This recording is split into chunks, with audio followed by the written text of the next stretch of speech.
Salut tout le monde. Alors aujourd'hui, on plonge directement dans l'univers d'un compagnon technologique complètement fou, le fameux chien robot Unitree GoTo.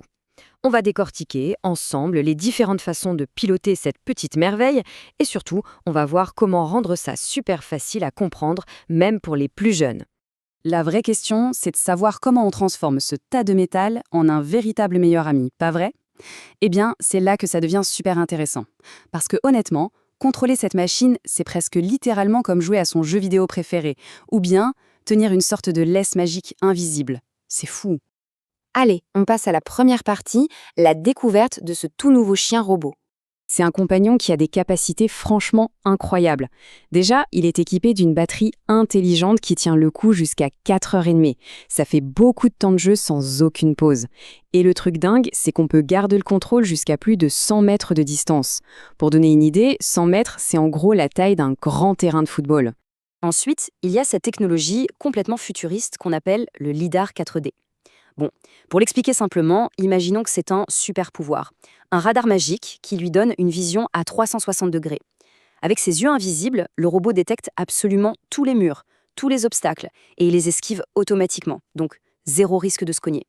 Ce qui nous amène à la section numéro 2, la fameuse manette de jeu. Et là, c'est vraiment le rêve pour tout le monde. La télécommande principale a 2 joysticks, des boutons avec des lettres, des flèches, exactement comme une manette classique. Elle se connecte en Bluetooth et envoie les commandes en un clin d'œil. Du coup, quand on la tient entre les mains, on a vraiment, mais vraiment l'impression d'être devant sa console de salon, prêt à lancer une partie. Passons à la troisième partie qui concerne le contrôle sur place et la marche. En fait, il y a 2 manières de faire bouger la machine. D'un côté, le contrôle sur place, qui sert à bouger la tête et le corps sans avancer, et de l'autre, le contrôle de marche. Ça, c'est pour les vrais déplacements, faire des pas en avant, en arrière, ou pivoter pour explorer chaque recoin du jardin. Quand le robot est à l'arrêt, c'est un jeu d'enfant. En poussant légèrement les joysticks, il peut baisser la tête pour renifler le sol ou la lever pour regarder en l'air. Il peut aussi pivoter de gauche à droite, tout ça sans bouger d'1 millimètre. C'est l'idéal pour lui faire une petite séance de gymnastique sur place. Et puis, boum, place à l'action. Avec le contrôle de marche, on pousse vers le haut pour avancer, vers le bas pour reculer. On peut même le faire glisser sur le côté. C'est hyper intuitif. Si on sait diriger un personnage en 3 dimensions dans un jeu vidéo, on sait diriger ce chien. Section 4, les mouvements super cool. Alors là, on entre dans les combinaisons secrètes, un peu comme si on ouvrait le grimoire d'un magicien. Ce sont des raccourcis qui déclenchent des cascades épiques. Un appui long par-ci, un petit clic par-là et la magie opère. Parmi ces fameux super-pouvoirs, il y a la possibilité de lui faire prendre une pause vraiment stylée. Ou alors, s'il trébuche, aucun problème. Il y a une commande pour qu'il se relève tout seul, comme un grand. On trouve même un mode pour lui faire grimper les escaliers. Et pour éviter les accidents, le mode d'amortissement permet un arrêt d'urgence tout en douceur. C'est comme avoir un véritable petit acrobate à la maison. Enfin, section numéro 5, et c'est peut-être la plus bluffante, le mode laisse magique.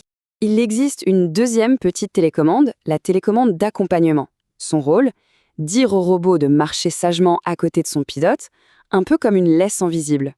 Et le truc génial, c'est que pendant qu'il suit le mouvement, il utilise le fameux radar LiDAR dont on parlait pour éviter les obstacles de manière totalement autonome. D'ailleurs, si on active le mode de suivi rapide, la bête peut atteindre la vitesse folle de 3 mètres par seconde. Ça veut dire qu'il peut carrément faire la course pour rester à notre niveau sans jamais perdre le rythme.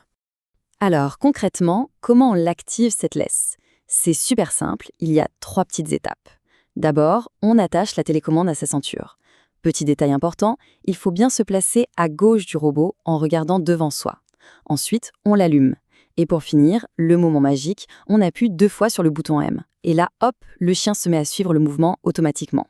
Le point crucial ici, c'est de faire des petits ajustements pour qu'il marche bien droit. Parfois, il a juste besoin d'être un peu recentré pour rester parfaitement à côté. En appuyant un petit coup sur la touche L1, on modifie légèrement l'angle de direction. C'est de la mécanique de précision, mais c'est littéralement un jeu d'enfant à utiliser. Pour résumer tout ça, qu'on préfère la grande manette façon console pour tenter des figures improbables ou la laisse magique pour aller se promener tranquillement, piloter ce truc est une aventure technologique hallucinante. C'est vraiment un nouveau compagnon qui n'attend plus que d'aller s'amuser. Ce qui nous amène à une toute dernière réflexion. Avec toutes ces capacités complètement folles de la vision radar au saut périlleux, quelle sera la toute première cascade qu'on va lui apprendre? Dans ce monde de la robotique, la seule vraie limite, c'est l'imagination. Un grand merci d'avoir suivi cette explication. Il ne reste plus qu'à continuer à explorer et à tester tout ça.